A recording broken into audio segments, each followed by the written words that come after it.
Eu começando falando de Botafogo e Madureira, que até ocorreu antes que o jogo do Flamengo, onde o Botafogo saiu vitorioso de 1-0.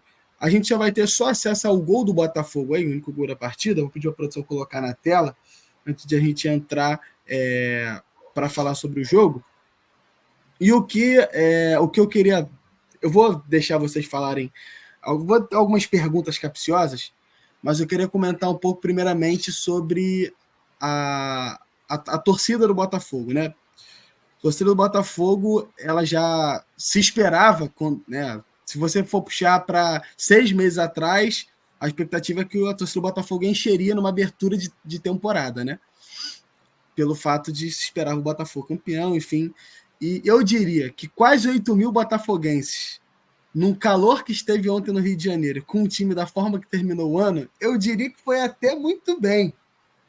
Eu esperava até menos. Eu já vi Botafogo abrir campeonato carioca com 3.000 pessoas, 4.000 pessoas, e a gente teve quase 8.000 pessoas no Newton Santos ontem, e tendo também a questão do horário, que 7 horas da noite, horário é muito cedo. A gente já falou sobre isso várias vezes aqui, que é muito complicado para o torcedor chegar.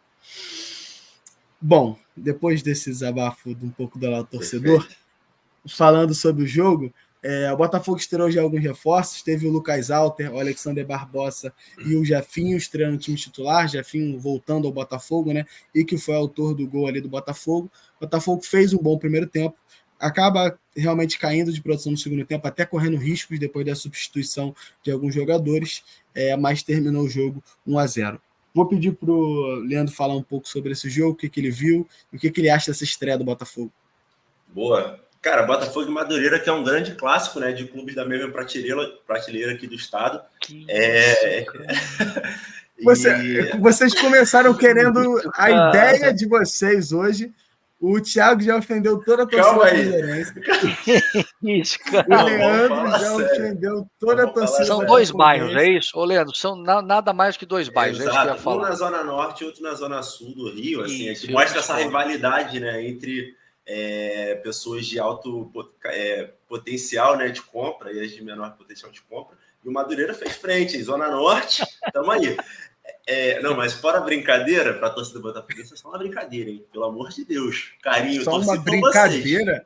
@ Leandro Vene lá no Instagram. Xinguei ele na última foto. Torci para vocês no Campeonato Brasileiro do ano passado, e não é brincadeira, hein? Torci. No finalzinho do Palmeiras, por isso que deu ruim. Torce de novo esse ano. Mas, enfim, cara, assim, a situação do Botafogo, ela, para mim, se mantém a mesma do final do ano passado. E a mesma de muito tempo. Eu acho que o problema do Botafogo é psicológico. Vou bater na tecla do psicológico de novo. O Botafogo vai ter que ter psicológico para retomar o rumo no ano de 2024. Lembrando, o Botafogo tem uma pré-Libertadores que muito provavelmente enfrenta um clube estruturadíssimo, que é o Bragantino. O primeiro semestre do Botafogo... Se os dois passarem na fase anterior, né? Mas assim, eu estou considerando que... Eu acho que passa. Mas assim, acredito que o Botafogo tem que ter muita cabeça para se recolocar no lugar. Porque a situação do Botafogo... Vamos contextualizar, né? Não vamos começar o ano de 2024. Vamos começar o ano de 2023. Se o Botafogo não tivesse liderado 70% do campeonato, a torcida estaria extremamente animada da forma que terminou. Acredito eu. Fala assim, botafoguense, você vai voltar para a Libertadores. Você topa? Eu acredito que no início de 2023, o botafoguense toparia. A grande questão é que aconteceu o que aconteceu. E eu acredito que por um psicológico, por talvez um oba-oba do elenco, decisões erradas que foram tomadas na manutenção do interino, né, com a pedido dos jogadores, série de coisas que sempre levaram os clubes a terem insucessos. Levou o Botafogo ao insucesso no ano passado e acredito que vai passar pelo psicológico. Eu só tenho um ponto, e vou falar assim, no primeiro jogo do Botafogo, eu não acho que o Thiago Nunes seja o treinador que vai levar o Botafogo à alta performance. Se a gente comparar o Luiz Castro, o treinador Luiz Castro, com o treinador Thiago Nunes, o Luiz Castro fez um trabalho extraordinário que eu não sei se o Thiago Nunes consegue tirar do Botafogo. esse é o meu ponto. Eu acho que talvez a escolha de treinador para o Botafogo, não sei se o treinador que começou o ano vai ser o treinador que vai terminar. Mas o Botafogo já mostrou que consegue desempenhar um bom futebol. A galera que está aí mostrou. Eles mostraram que sabem jogar um bom futebol. Jogaram. O Jefinho, que foi uma peça super importante no ano passado, voltou. No ano retrasado. No ano retrasado, desculpa, voltou. E é um bom jogador. Já fez o primeiro gol.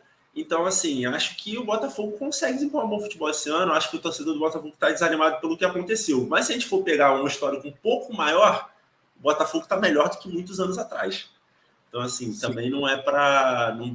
Não tem como começar o ano com terra arrasada. O que aconteceu, aconteceu. E vamos embora. É isso aí. Boa. Tiagão, queria que você falasse um pouco das questões, um pouco do que, entrando no assunto que o Leandro falou, a gente teve a torcida vaiando 2 jogadores, né? O Marçal e o Marlon Freitas que iniciou o jogo como titular, foi vaiado pela torcida do Botafogo, o Marçal quando entrou também foi vaiado, enfim.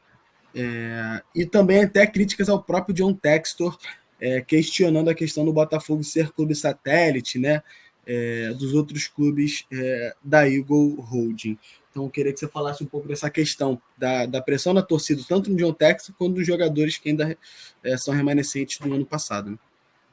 Eu acho assim, começando pelos jogadores, tá? Eu acho que a vaia é muito mais pelo Botafogo ter perdido o título da forma que foi, que todo mundo concorda que foi vexatória. Talvez o Marlon Freitas, não me lembro se foi ele que deu aquela piscadinha no Palmeiras e Botafogo, que ficou. Foi ele mesmo. Eu acho que isso eternizou muito esse lance dessa virada do Palmeiras, ele querendo tirar um sarro ali e depois deu no que deu. Então eu acho que sempre a torcida vai eleger 2 ou 3 bodes expiatórios, não tem como. Eu acho que isso ainda depõe contra ele. Toda vez que você vê uma imagem desse jogo no Instagram, numa página, tem o Marlon Freitas dando a piscadinha. Então, isso aí, cara, pegou muito contra ele. O Marçal, acho que também é reflexo do ano passado. Não acho que a torcida deveria, assim, claro que ainda tá magoada, mas já foi, já virou o ano, não se volta atrás e eu acho que deveria ser o Botafogo, quer alguma coisa melhor. E se a torcida quer continuar apoiando o Botafogo, deveria não vaiar, pelo menos nesse primeiro momento, e apoiar. Tudo bem que o Botafogo fez, na minha opinião, um jogo muito abaixo do que se esperava, quase sofreu empate num lance absurdo que o Madureira perde o gol, então acho que o clima no estádio também não favoreceu muito. Agora, sobre o John Textor, cara, é isso, assim, esse é o risco de você ser uma SAF ou talvez um clube empresa, enfim, e você ser administrado o grupo inteiro por uma pessoa que vai atender basicamente os interesses dela. Então, assim, quanto será que valeria o Adrielson e o Perry? Será que eles valeriam pelo que foi vendido mesmo? Será que não teria uma negociação um pouquinho maior? Será que não daria para fazer algo melhor? O Jefinho está retornando agora, mas assim, a torcida queria mesmo o Jefinho, não queria. Então, assim, parece que ele está jogando um jogo de videogame, de computador.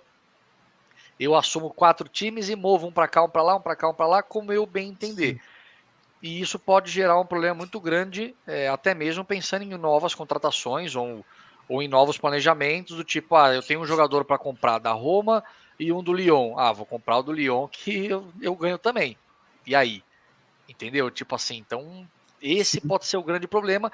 E aí todo jogador que chegar nisso já chega também pressionado. E todo jogador que sair, a torcida vai chiar porque fala, você vendeu para o seu clube, você vendeu mais barato. Então, se o Botafogo fosse campeão brasileiro no passado, talvez estava todo mundo aplaudindo o Textor, mas não foi.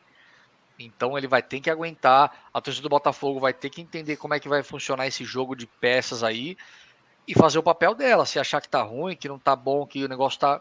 vai ter que ir pra porta do CT protestar. Claro que pacificamente, a gente diz aqui, né? Vai ter que protestar no campo, né, no estádio, e isso pode atrapalhar muito o ano 2024 do Botafogo, que tem ainda grandes competições para disputar. Né? Se não a Libertadores, acho que aí vai para a Sul-Americana. Não sei se... Então, assim, tem ainda bons frutos a se colher, mas vai ser um ano, acho que, conturbado para o Botafogo ainda. Se começou assim no primeiro jogo do Carioca, imagino que vem pela frente. Sim, sim. Você até falou essa questão do Jefinho. Eu acho que o Jefinho pode se tornar, dessa janela, a melhor contratação do Botafogo.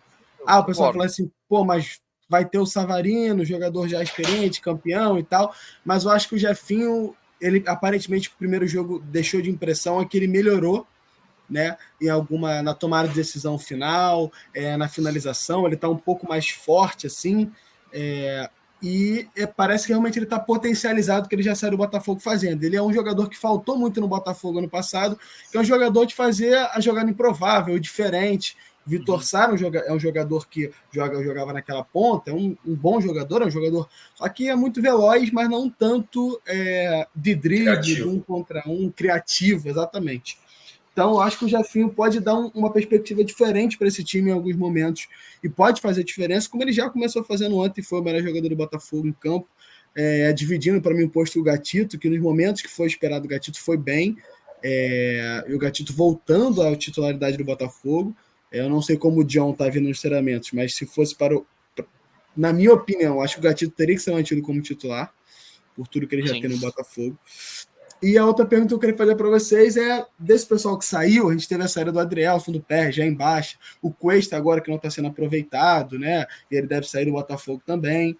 Tá para ir para o Bahia, né? Tá para ir Bahia, o Fluminense está interessado também. O Gabriel Pires saiu, foi para o Fluminense. Qual vocês acham que é a principal perda do Botafogo para 2024, Leandro? Eu acho que é o Adrielson.